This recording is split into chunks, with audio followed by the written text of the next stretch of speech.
ಎರಡನೇ ಪಾಯಿಂಟು ನಿದ್ರೆ. ಮಗು ಎಷ್ಟೊತ್ತು ನಿದ್ದೆ ಮಾಡಬೇಕು? ಹುಟ್ಟಿದಂಥ ಮಗು ಆಲ್ಮೋಸ್ಟ್ ಎದೆ ಹಾಲು ಕುಡಿಯೋಕ್ಕೆ ಬಿಟ್ಟರೆ ಇನ್ಯಾವಾಗಲೂ ಮಲ್ಗೆ ಇರುತ್ತೆ.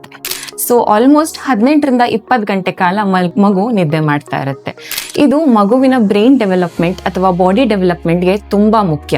ಯಾಕೆ ಅಂತ ಹೇಳಿದ್ರೆ ಗ್ರೋತ್ ಹಾರ್ಮೋನ್ ಅನ್ನೋದು ಮಗು ಎಷ್ಟು ಚೆನ್ನಾಗಿ ನಿದ್ದೆ ಮಾಡುತ್ತೋ ಅಷ್ಟು ಚೆನ್ನಾಗಿ ಸೆಕ್ರೇಟ್ ಆಗುತ್ತೆ. ಸೊ ಜಾಸ್ತಿ ನನ್ನ ಮಗು ಮಲಗ್ತಾ ಇದೆ ಅನ್ನೋದ್ರ ಅರ್ಥ ಹೌದು ಮಂಕಿರಬಹುದು, ಅದ್ರ ಬಗ್ಗೆ ನಾನು ನೆಕ್ಸ್ಟ್ ಮಾತಾಡ್ತೀನಿ. ಬಟ್ ಸ್ಟಿಲ್ 18ರಿಂದ 20 ಗಂಟೆ ಕಾಲ ನಿದ್ದೆ ಮಾಡೋದು ನಾರ್ಮಲ್. ಮಗುಗೆ ಡಯೋರ್ನಲ್ ಪ್ಯಾಟರ್ನ್ ಅಂತ ಇರುತ್ತೆ. ಅಂದ್ರೆ ಮಗು ಹಗಲೊತ್ತು ಜಾಸ್ತಿ ನಿದ್ದೆ ಮಾಡುತ್ತೆ, ರಾತ್ರಿ ಹೊತ್ತು ತುಂಬಾ ಕಿರಿಕಿರಿ ಮಾಡಿ ಎಚ್ಚರ ಆಗೋದು ಮಾಡ್ತಾ ಇರುತ್ತೆ. ಇದೇನಕ್ಕಪ್ಪ ಅಂತ ಹೇಳಿದ್ರೆ ತಾಯಿ ಗರ್ಭದಲ್ಲಿ ಮಗು ಇರಬೇಕಾದ್ರೆ ನೀವು ಡೈಲಿ ಏನು ಓಡಾಡ್ತಾ ಇರ್ತೀರಾ ಅದು ಮಗುಗೆ ಕ್ರೇಡಲ್ ಎಫೆಕ್ಟ್ ಕೊಡುತ್ತೆ, ಅಂದ್ರೆ ತೂಗದ ಹಾಗೆ ಆಗ್ತಿರುತ್ತೆ. ಅದರಿಂದ ಮಗು ಹಗಲೊತ್ತೆಲ್ಲ ಚೆನ್ನಾಗಿ ನಿದ್ದೆ ಮಾಡ್ತಿರುತ್ತೆ, ಅದು ಗರ್ಭದ ಒಳಗಡೆ. ರಾತ್ರಿ ನೀವು ಯಾವಾಗ ಓಡಾಡೋದನ್ನ ನಿಲ್ಲಿಸ್ತಿರೋ ಅವಾಗ ಮಗು ಎಚ್ಚರಿಕೆ ಆಗಿರುತ್ತೆ.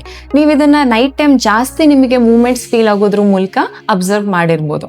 ಸೊ ಡೆಲಿವರಿ ಆದ ನಂತರ ಮಗು ಇದೇ ಡಯೋರ್ನಲ್ ಪ್ಯಾಟರ್ನ್ ರೂಢಿ ಮಾಡ್ಕೊಂಡಿರುತ್ತೆ. ಅಂದ್ರೆ ನಮ್ಮ ಹಗಲು ಮಗುಗೆ ರಾತ್ರಿ, ನಮ್ಮ ರಾತ್ರಿ ಮಗುಗೆ ಹಗಲಾಗಿರುತ್ತೆ. ಸೊ ಯೂಶಲಿ ರಾತ್ರಿ ಟೈಮ್ ಜಾಸ್ತಿ ಎಚ್ಚರ ಇರೋದು ಅಥವಾ ಆಟ ಆಡೋದು ಇದು ನಾರ್ಮಲ್ ಇರುತ್ತೆ.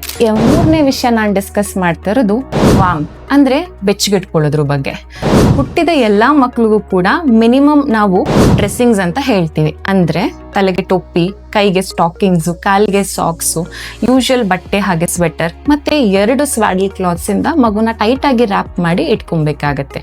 ಏನಕ್ಕಂತ ಹೇಳಿದ್ರೆ ಮಗುದು 80% ಬಾಡಿ ವೇಟ್ ಹೀಟ್ ಲಾಸ್ ಆಗಿ ತಲೆ ಮೂಲಕ ಬಾಡಿ ಮೂಲಕ ಲಾಸ್ ಆಗತ್ತೆ. ಸೊ ನಾವು ಎಷ್ಟು ಮಗುನ ಬೆಚ್ಚಗಿಡ್ತೀವಿ ಅಷ್ಟು ನಾವು ಮಗುನ ನ್ಯೂಟ್ರಲ್ ಎನ್ವೈರನ್ಮೆಂಟ್ ಅಲ್ಲಿ ಇಟ್ಕೋತೀವಿ. ಸೊ ಮಗು ತನ್ನ ಬಾಡಿ ಟೆಂಪ್ರೇಚರ್ ಮೇಂಟೈನ್ ಮಾಡೋಕ್ಕೆ ಹೆಚ್ಚು ವೇಟ್ ಲಾಸ್ ಮಾಡ್ಕೊಳ್ಳೋದಿಲ್ಲ.